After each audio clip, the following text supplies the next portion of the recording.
Hello, my friends, and welcome back. We are still streaming live from PlayStation Experience 2016 in Anaheim, California. I'm on a couch right now, and I'm joined by Rasmus from Friend and Foe. That's right. I mispronounced it earlier, and I got in way trouble. We are going to be showing off VANE on PS4. Now, this is a game that just made its huge debut at PlayStation Experience here in Anaheim. We have the great pleasure of showing you a little bit more about it.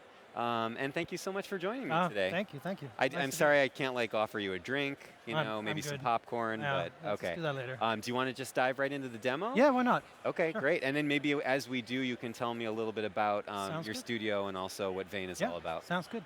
Here it is. Yeah. Already gorgeous.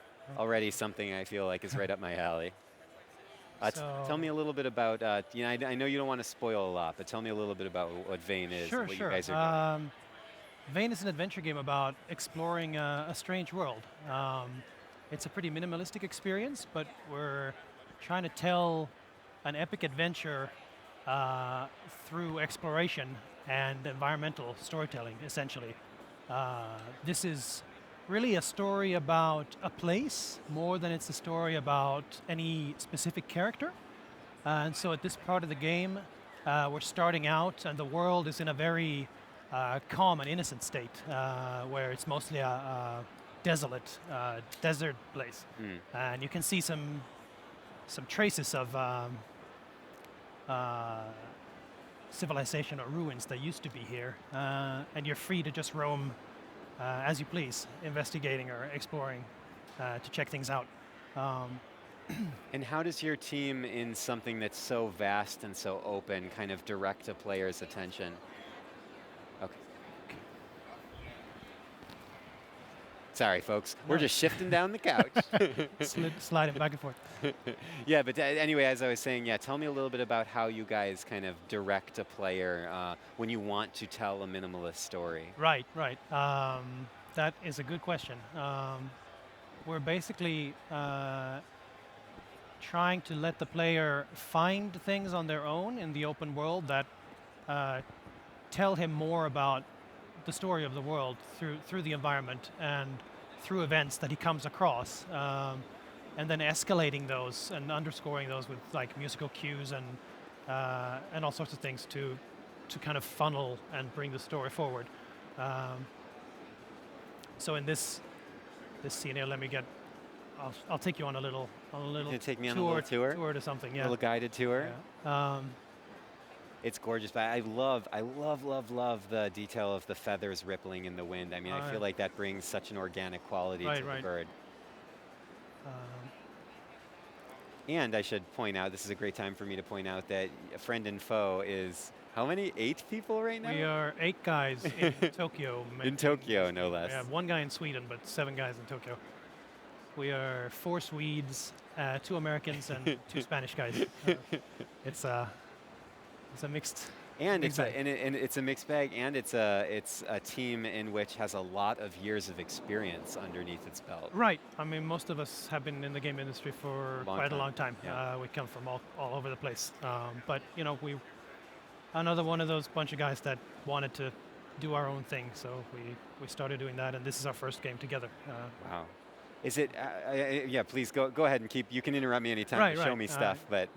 So this first part of the game is pretty meditative. This is about being a bird and being free and enjoying that, and also hanging out with other birds, which is basically all that exists in terms of other life forms in this strange place.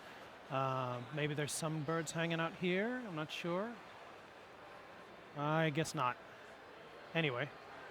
Well, we tried, and I can't say we didn't try. You can hang out with other birds, and you can pick them up, and they'll follow you, and you can take them to points of interest.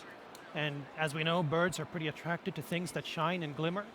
So here's this old, crusty thing that looks like I wonder. It's not too steady, but... Here we go. Oh, yeah, see it, even just some birds perching on it basically causes it to fall over, to crack. just gorgeous. Can you tell me a little bit about the technology that's running underneath VANE? The technology is. Is it your own engine or an Unity. engine you guys are? This is running on Wow. Unity. Yeah. We're crazy enough to do massive worlds and stuff in an engine that none of us have really worked that much with before. So But you have those there's some years of headache involved, experience. right? Let me move ahead there. But basically, that's an artifact of the past that through using the birds you can do something with. But I'll You save that for the yeah, players. exactly. There's also a lot of stuff that doesn't quite work the way it's supposed to. So I'll try to cherry pick. No, of course. I'll show you Of course. some slices of the And game. you guys still have time to work on the game Yeah, for and sure. continue polishing the vision. Right. And speaking of vision, tell me a little bit about where something like this came from. Years of experience, a very culturally diverse team, Right. working in a foreign place. Yeah, Tell me where this all emerged from. Right. I mean, we were all, I guess, wanted to do something that wasn't very gamey, something that doesn't explicitly tell you what to do or where to go all the time.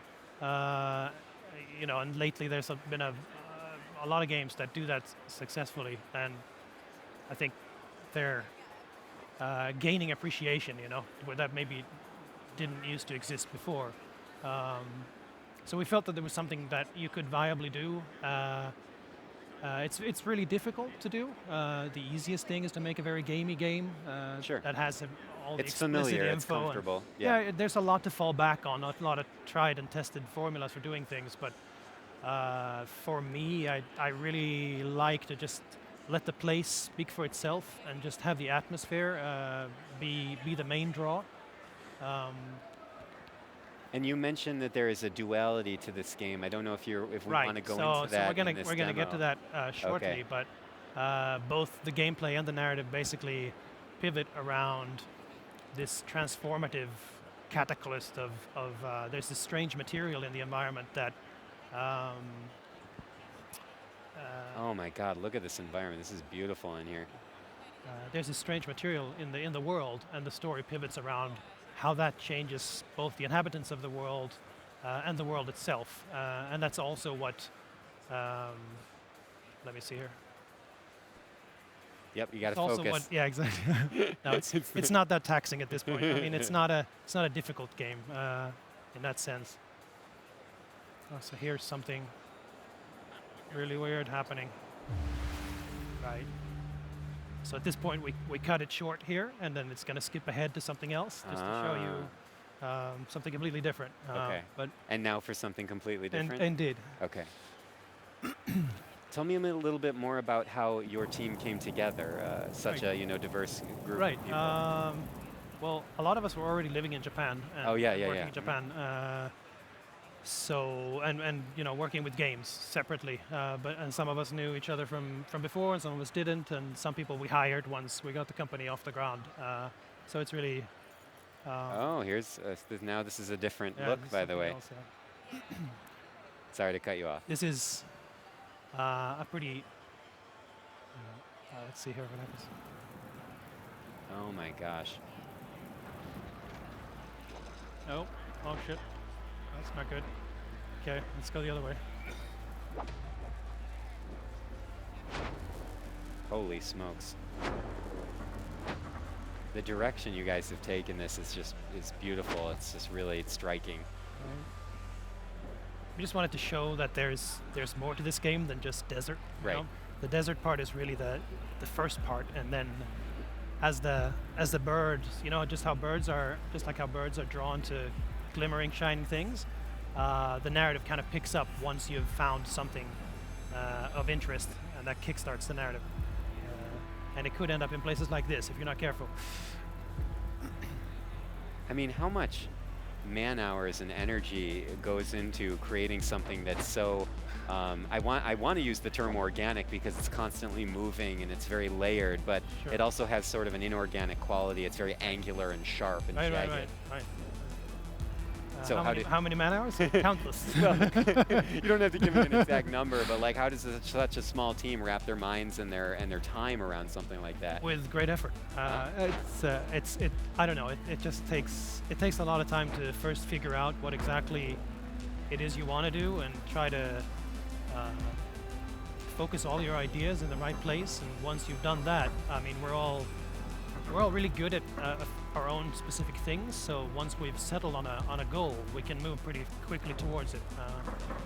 That said, there's a lot of challenges still to overcome, and there's still some ways to go with the game. But your experiences. I feel like we have a strong narrative going here that will be told in some unconventional ways. But would you say that your sort of minimalist style was inspired and/or informed by either other games or film or music? All of the above, I guess. I mean, we've been looking at a lot of crazy, like Russian movies or Polish illustrators or French stuff. You know, there's a lot of it's a grab bag of influences. Perfect timing too. Yeah, isn't it?